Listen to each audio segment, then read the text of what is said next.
Hello, everybody, and welcome to Theology 101. Today we are going to look at the book of Ruth. Ruth is the 8th book of the Hebrew Bible, and the author of the book is unknown, but we do have an idea of when the book was written. The book must have been written sometime after the beginning of King David's reign, since Ruth chapter 4 verses 18 through 22 shows us the historical significance of Ruth. Now these are the generations of Perez. Perez father Hezron, Hezron father Ram, Ram father Amminadab, Amminadab father Nahshon, Nahshon father Salmon, Salmon father Boaz, Boaz father Obed, Obed father Jesse, and Jesse father David. So we see that Ruth is a great-grandmother of King David, which explains why her story is in the Bible. So the main purpose of this book is to show God's heart for foreigners by including them as his people, as evidenced by the story of Ruth being a part of King David's lineage. Now the book of Ruth opens with this statement. In the days when the judges ruled, there was a famine in the land, and a man of Bethlehem in Judah went to sojourn in the country of Moab, he and his wife and his 2 sons. The time of the judges is about 300 years, and the events in Ruth's life would have taken place about 100 years before King David's birth. With the purpose and setting in mind,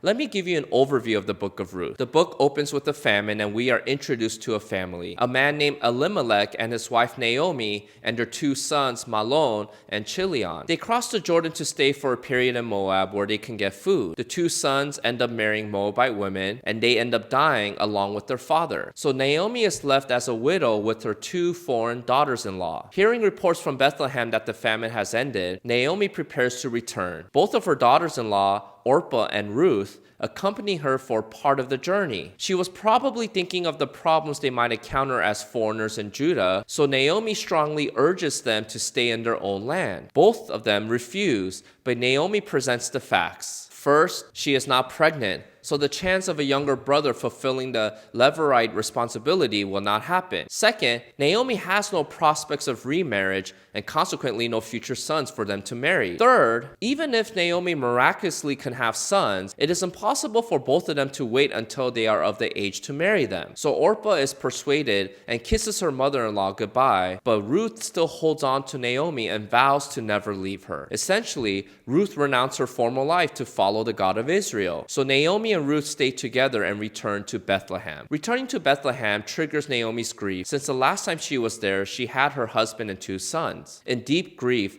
Naomi tells her friends to call her Mara, which means bitter, because she is still grieving the loss of her husband and 2 sons. But the good news is that Naomi and Ruth are in Bethlehem during the beginning of the barley harvest. This is when we are introduced to Boaz, a wealthy relative of Elimelech. Ruth volunteered to glean the fields by picking up the small amounts left behind. Gleaners were permitted to harvest the grain in the corners of the fields, which God commanded his people to do to leave food for the poor. Ruth happened to come to the field of Boaz, and when he visited his field, he noticed Ruth and asked about her. His servant told him who she was. Boaz was attracted to her because of her loyalty to Naomi and graciously allowed her to have full access to his resources. She was given a favored position in reaping and was able to receive water that had been drawn for her by his servants. Ruth falls before Boaz with gratitude and asks why she, as a foreigner, should receive such favor. Boaz gave 2 reasons: her kindness to her mother-in-law and her willingness to follow the God of Israel and leave her homeland. So Ruth was given a special place in Boaz's fields, and at the end of the day, she returned home to Naomi and told her what happened. Naomi informed Ruth that Boaz had the right of redemption. This is where Naomi advised Ruth to approach Boaz as a kinsman redeemer. It seems that Naomi believed that Boaz was the nearest relative, which means that according to God's law, it would have been the duty of Boaz to marry Ruth to produce an offspring since her husband died. So Ruth approaches Boaz with Naomi's plan and lies down on the threshing floor next to Boaz while he was asleep. At midnight, Boaz woke up and saw Ruth next to him, but Boaz explains how he is not the nearest relative, but promised that he will take care of her anyway. Boaz tells Ruth to stay until the morning to see if God will redeem her, and if not, then he will redeem her. So in the morning, Boaz gave Ruth 6 measures of barley, and Ruth returned to Naomi to tell her what happened. Naomi tells Ruth to wait to see what Boaz would decide to do. While this is going on, Boaz went to the place of business, namely the city gate. The city gate was where the public affairs of the city were discussed. Boaz indicated that he wished to discuss a matter of business with the nearest kinsman and 10 of the city elders to act as witnesses. The first matter at hand was to deal with the issue of property. Boaz asked the nearest kinsman if he was willing to acquire property for Naomi. The nearest kinsman was unwilling to marry Ruth because this would cost him a lot of money, since he will have to divide his own with any sons born to Ruth. Therefore, the nearest kinsman relinquished his rights by taking off his sandal, since the sandal was symbolic of a person's land rights. So Boaz took the part of being the kinsman redeemer and married Ruth. They eventually had a son who under Israel's law was now considered Naomi's child and heir, turning Naomi from being bitter to blessed. This son was named Obed, who became the father of Jesse, the father King David. So we see several themes from the book of Ruth. First, the book of Ruth traces the lineage of Ruth to David. The completion of that line is in Matthew chapter 1, where the lineage of David ultimately leads to Jesus. Second, we see the beauty of God's grace. A foreigner, even a Moabite, can be a part of Israel, linked with Israel's blessings. We also see God's grace with the law of a kinsman redeemer. The kinsman redeemer must be a blood relative who can purchase land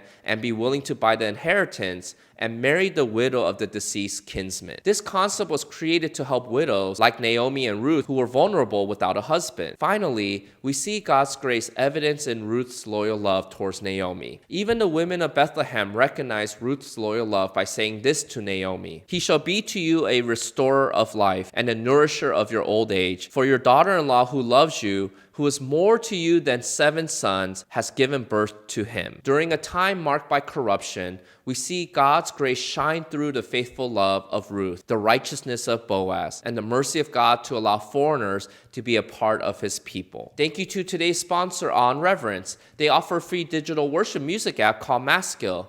If you want to find out more, I'll leave some links below in the description box. If you missed the last video about the book of Judges, I'll leave a link here for you to watch. Until next time, see you.